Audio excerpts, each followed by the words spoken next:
Hello, this is Greg Allison with Bring Greg's Garden and Worm Farm, coming to you on the 23rd of April 2020 from my log barn. And we're going to talk about tensions with Iran and what they can mean for us. These tensions are really ratcheting up. Just so happens on Wednesday, Iran launched their first military satellite into orbit at the same time that President Trump called for his Navy commanders to shoot down Iranian gunboats that harass U.S. ships.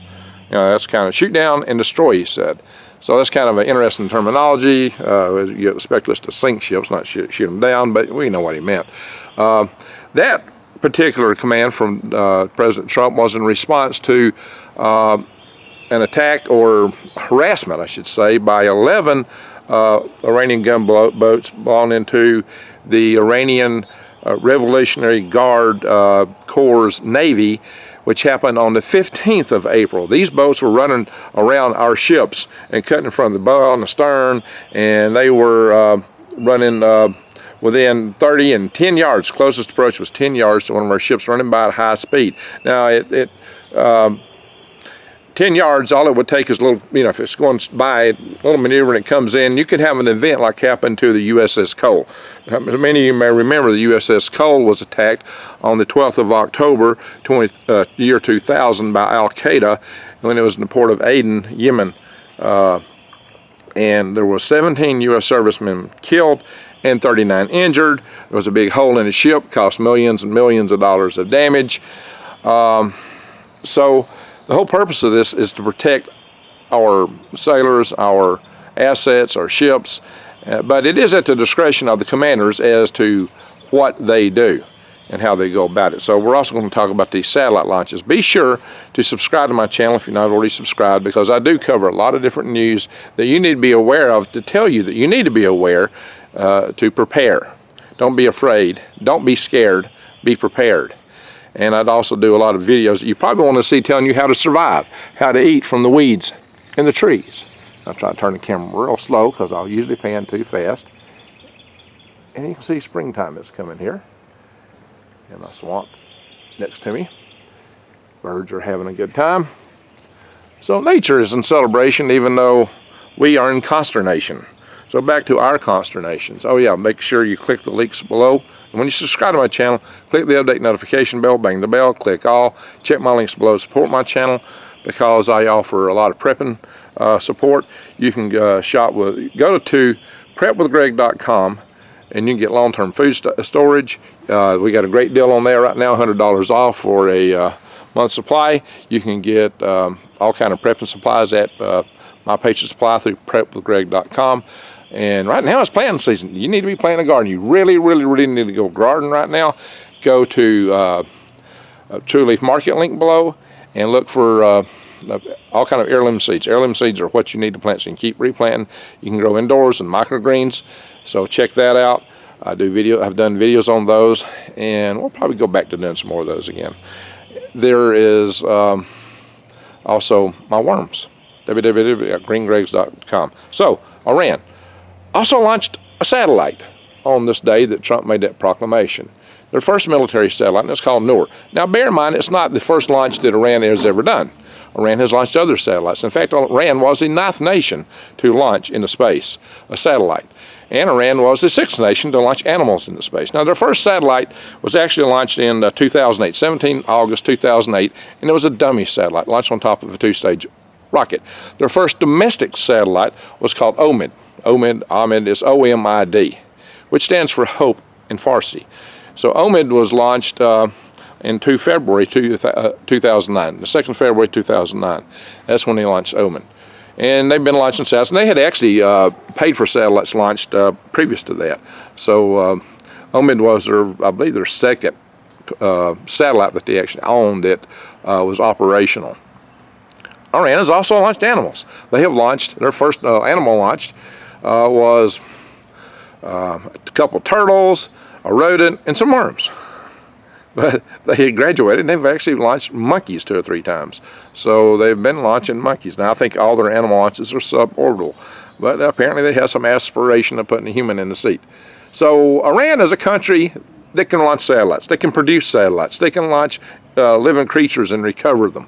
They can do a lot of things. They're a very capable country. They're a very smart people. And there are some good people in Iran. Let me tell you, every video I tell you, there's good people anywhere in the world. Anywhere and everywhere. Good people, smart people, people with good hearts.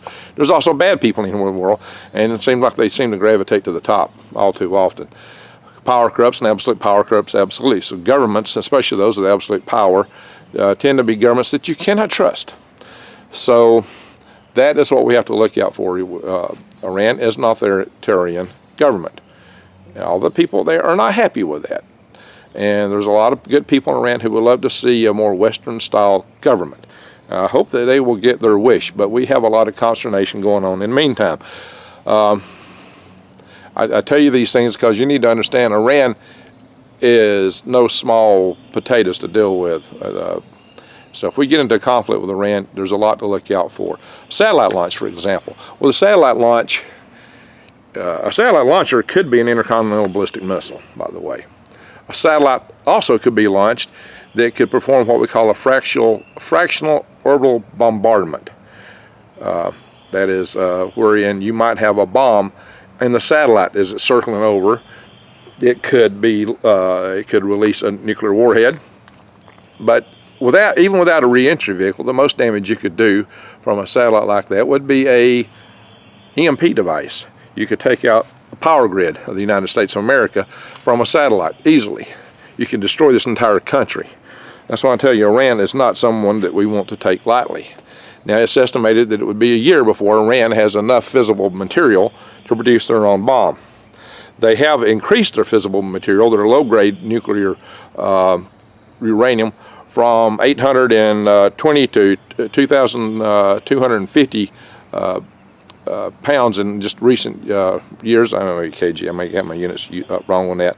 But see, basically they need 2,300 to make up to 90% uranium. They have to enrich it in another stage. They've gone through one stage enrichment, they got to go through another stage. It's believed it might take them up to a year. Although I have inside sources that told me back in the 80s, well, no, back when the Soviet Union when the Soviet Union fell, I was told that the Iranians got 2 warheads from Kazakhstan. At the time, they probably didn't have the triggers, and those triggers that might have came with them probably deteriorated, but Iran is a very sophisticated country. They could build triggers easily. I don't know. That's not verified. It's also, we know there's a number of loose backpack nukes. It's believed that there's 80 of them that are missing from the Soviet Union. What happened to them? What kind of materials got traded when the Soviet Union fell apart? There's a lot we don't know in that regard. So there is uncertainty in the world. That don't mean that that's going to happen. It don't mean that Iran will do that, because there are consequences, but they might, especially if they think they have nothing to lose in an all-out war. If they think that we're about to pound them. You got to remember, the people that make these decisions are not the people of the country. It's the leadership who are more concerned about maintaining their power usually than anything else, and that's most unfortunate. So that's why you got to worry about countries like Iran and China. The Chinese so-called Communist Party, as I might refer to it, because I would tell you they're communist in name only. In my opinion, they're something entirely different. We'll talk about that in another video, and we're going to go more in depth on China, because China, I think, is a loose bear right now, and I think they're probably more dangerous than ever. I will tell you about that in a future video. That's why you want to subscribe to my channel. So, like I said, please subscribe, and then you'll get notification if you click the update notification bell, that is. So let's think about this. Fractional orbital bombardment. So you might say, Greg, what could they do? Well, you think about even a small satellite with a backpack nuke. The United States had a nuke called the USW-54. It was fired in an artillery piece that was known as the Davy Crockett, which is a 120 millimeter artillery recoilless rifle. Davy Crockett actually fired one of these. What do you call it? It's not a mortar than a mortar, but they fired a shell nuke. The thing weighed about 51 pounds. The thing was, I think, 11 by 11 by 18 inches or something like that. And there are backpack versions of these things. These are things that could be put on top of a rocket, like I used to launch with my HARC programs, my HARC Cat's Prize rocket, launching a balloon. you could do a lot of damage if you had those kind of devices without too sophisticated of a launch system.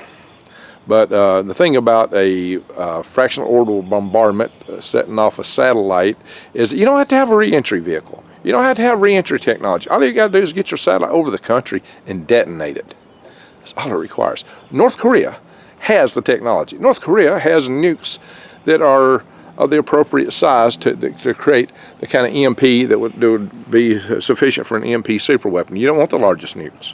The smaller nukes actually work better because they don't have all the shielding to block the gamma rays, because you're trying to maximize production of gamma rays. It's the gamma rays that cause a cascade of electrons in the atmosphere that lead to the EMP event. All right, all that said, what that means is it's credible that Iran could potentially, if not now, within a year, launch an EMP attack on the United States from a satellite or from their rocket. It's potentially possible that Korea could do that right now. Maybe even the satellites that they have on orbit are already set for that. Maybe Noor is set for that. Noor's name, in Farsi, according to what I read, was light. But if I recall correctly, Noor means dark. Let somebody else go figure that one out. I'm sure there's some Farsi speakers who's going to watch this video. Please chime in. There's, like I said, you know, there's a lot of good people, a lot of good Persian people. The Iranians are Persians. And there's a lot of good people from there. And we can hope that they can have a government that is more suited to what they would really like to have than what they have now. But when we're in conflict with them, it probably keeps their government in power. It's probably good for their government to be in conflict and have a boogeyman to point to, the United States, that kind of helps them marshal forces on their side too. So that's kind of a double-edged thing going there. So these tensions are bad. These tensions could lead us to really bad outcomes, not to mention that the Revolutionary Guard of Iran, the commander thereof, when told that you could take down the United States power grid by hitting 9 key transformer sites, 9 key substations, his reply was, we've got 20 targeted already. That was an interesting reply. They've got 20 targeted. Go back and look at what happened in April of 2013 when the Metcalf station was attacked in San Jose. Somebody went in with AK-47s and they got in and out and never got caught. So that's a ballistic attack. I'm talking. You send a couple of guys in with AK-47s and they could take out your power grid. And then there's hackers. So our power grid is at risk. I keep telling you guys that our power grid is at risk. We need to get a power grid hardened from EMP events, and our ways and means that you could look out for approaching people with ill intentions, with things like ground aware radar and things like that. A local company was developing that here. There are a lot of things that can be done to make our grid safe. But there are things that people sell you and tell you make your home safe. Don't bank on it. All right, so all that said, I tell you this because this decade is getting to be interesting real fast. I did a video right at the first of the new year, and I brought up that, hey, the 2020s is going to be a very rough, interesting ride, and I threw out 8 things to watch about, I believe, in that video. And what happened? 3 days later, General Soleimani, was killed in Iraq by one of our hits. So, it's just been rocking in that area. And then we've had this recent outbreak. So this year has been crazy. This decade is off to a wild, crazy start. That's why you need to be aware to prepare. And right now with everything going on, this is when you really need your eyes wide open and your head on a swivel. And that's what I'm trying to help you with. That's why I bring you these things. I bring you a variety of topics so that you can know that, oh yeah, I really do need to prepare. Yeah, I mean, of course now that's pretty evident with this typewriter bug going around. I call it that for other reasons, as you may know. But my friends, a lot of us are getting complacent about that now. I'm going to warn you against that some more in some further videos. But I've just got to tell you that the times we're in are very interesting. The times we're in are fraught with peril. It doesn't mean the end of the world is going to hit us. And I hope we can find a way to get through this. And if we get hit by the bigger, worse event than what we're dealing with right now, that we can stand up and shake it off and build a new world on the other side, a new, better world. And that's why we're forming tribes, and that's why I talk about tribes in some of my videos, and I've got to do something more dedicated to that. If you're interested in following and joining our tribe movement to form local communities and tribes for survival, with the idea that you're not in as good a shape to do it as a lone wolf survivalist, then please go check out HAL5 at AOL.com. Email me there and put tribe in the title. So that's pretty much it. I just want you to know that the hot spots are still hot. They're getting hotter. There's a lot of tension. It could flare anytime. We just don't know what it could mean, what it could do. We just don't know yet. We do have expectations of a lot of things to come. And I've got some particular concerns about China. I'll go over those in the future. So, but hey, on a good note of cheer. Let's end this video with a good note of cheer. Can you see the sun shining through those trees up there? The sunset. Zoom in a little bit. Look at that. Got the swamp, the sun, the leaves. Springtime. Spring is sprung. Birds sing. Of course, everything's wet. Couldn't imagine we'd be getting rain here now, could you? Could you imagine that? Nice big tree here. I'm just trying to cheer you up a little bit. Not all is bad. Some things are good. And it's good when you can grow your own garden. It's good because you can see life. It's good when you get out in the woods because you can see life. It's good when you hear the birds singing because they're happy. And that is the force of life. Now, if it stopped raining, I might can do more for planting my garden. Right? Yeah, but just a quick tour. Walk you out here just to the garden. I'll do this, I get soaked. Got a lot of little wildflowers. Got some honeybees out here.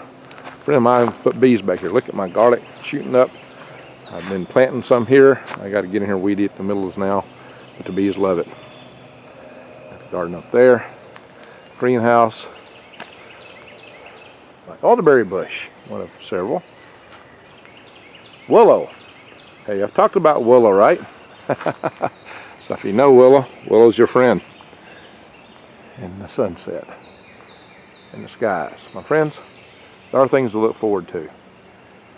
Growing a garden is one of these things that helps keep you at peace and can provide you food and medicinals to survive when everything goes down. It can be a way that you can make a living. Look at Curtis Stone. Curtis Stone was making $100,000 a year on a quarter of an acre. $100,000 a year in British Columbia, Canada. You know, in that place where everything grows like wild. Well, he makes it work. So, yes, there are things you can do. I'll be covering more of these kind of topics. I just thought it might be worth it to take a minute to show you something pretty, because I was coming here with bad, rough messages. But we do have to be aware.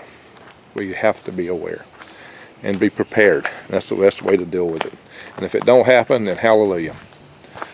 But, my friends, stay safe. Remember, if they turn you back on and everything's turned back on and you can go about places again soon, just remember the bug's still out there. So be careful. And do subscribe, click the links below, check them out, and support my channel. But most of all, just had a blue jay fly by. It's beautiful out here. I love it. Stay safe, above all. Hug your kids. Do something good today. Go ahead and do something good. That's how we change the world. Look at all this negativity. Go do something good. Go do something good today. Share some love. and have a great day.